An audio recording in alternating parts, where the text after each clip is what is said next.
control when getting in or out. But to study the physiology of animals, you cannot only identify them when entering or leaving the colony. You need to get where they are breeding in the colony. And this is why I thought it might be interesting to use robots. Therefore, how could we do? First, I noticed that when a bird is traveling in the colony of king penguins, as you see, it's going quite fast. The birds are defending their territory, like most wild animals are doing, defending a territory. And then the question was, does a robot disturb them? And therefore, to study that, we equipped, and we can do it without disturbing them, we equipped breeding birds with the kind of equipment you are using when jogging to monitor your heart rate, because heart rate is a very good indicator. And we compared, and this was published in 2014 in Nature, we demonstrated what was the increase in heart rate during a very short approach, either by a human or a robot.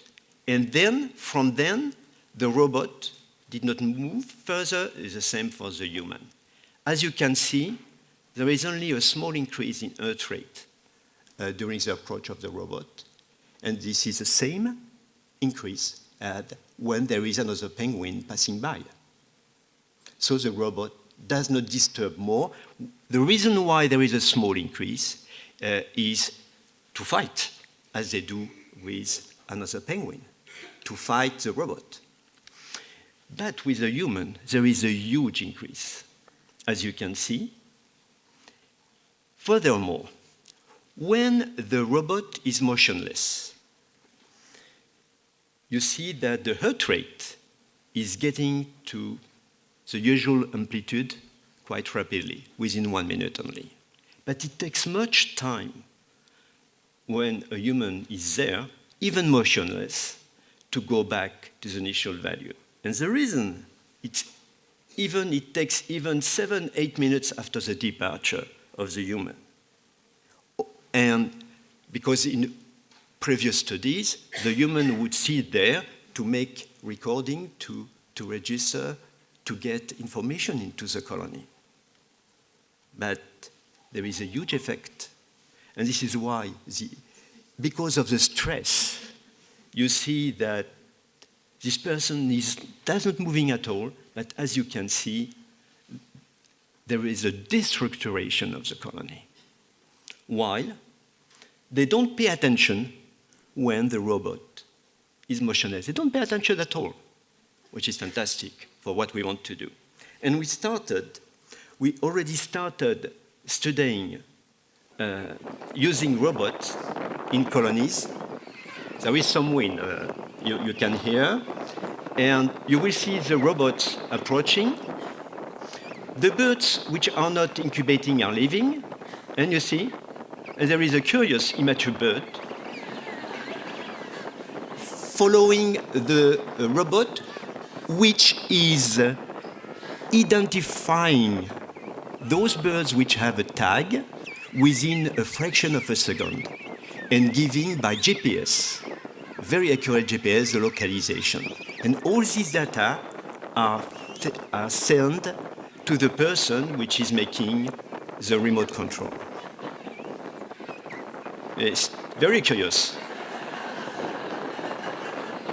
Whoop. But it will follow again. We'll go. Okay, now you see better when the camera is on the robot. The speed is the same, but the impression is much faster. But you will see very clearly how the birds are defending their territory. But those which have a tag are immediately identified. Because sometimes it was not so easy, we spent, like in this occasion, we spent the last year, this one is replacing this one. You see, it's much, not so large, so it makes more easy, and very soon we'll do again the measurements. Now, to finish this story about robotics, we'll go to emperor penguins. Then, it was much more difficult. The reason is that because they are huddling together, emperors are not defending a territory. They are not territorial, which is an exception in the animal world. Only, for example, in some very cold caves, bats are not defending a territory because they are also huddling together against the cold. But I found a way to solve this issue. Because they have no territory, they are retreating on the approach of a robot, which makes impossible the identification. How to avoid this retreat? They are very shy. They are not defending a territory. I found a way. This way. Camouflaging the robot with an emperor penguin chick. And the data were outstanding. We could even use the robot to study a crash. This is from a movie we made with the BBC. But I was not satisfied. still not. The reason is that it can only be used at the time of small chicks. And second, at the time they are incubating, which is one of the most important part of the breeding cycle, the battery need to be very strong. In some colonies, the temperature may go down to -50 degrees Celsius. So the idea was to build an adult, a fake adult penguin. Could we do like with my grandson Clément? Obviously not, because it's such a windy place. The fake penguin would fall down. So I decided to do that, to build tobogganing penguins.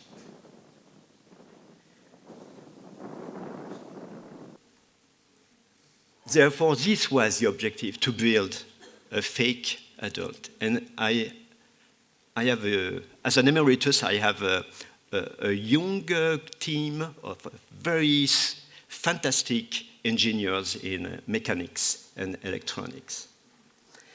We built a prototype. You see, this prototype, they are the engineers in robotics, electronics, and mechanics.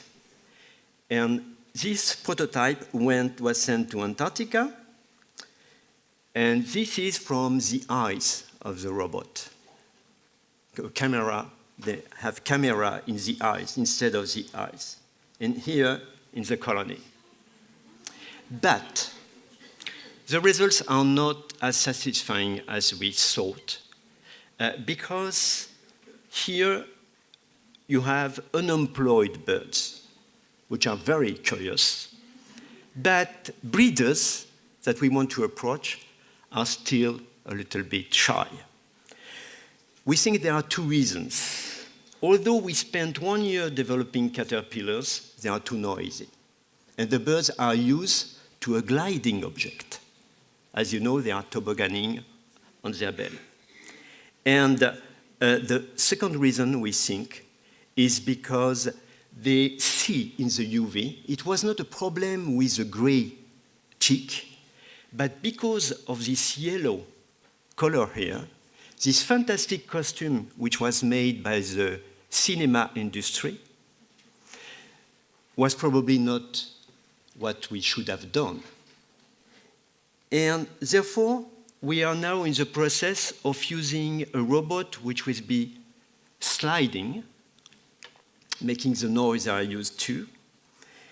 And we went back from Antarctica with the dead penguins we found.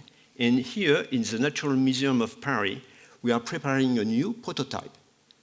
So this has not yet been published. It's a work which is going on. And we are preparing a prototype a new prototype with a real plumage. The antennas, radio frequency antennas, will be into the antennas. And we'll have also legs, because as you know, they are using their legs.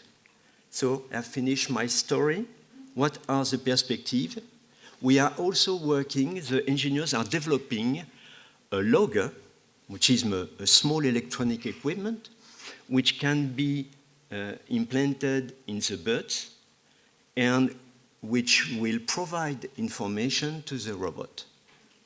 So the idea is to have physiological instruments which equip fasting penguins to allow us to understand their physiology, that are recovered by the robot, which is able to identify and localize the individuals without disturbing them. Merci pour votre attention.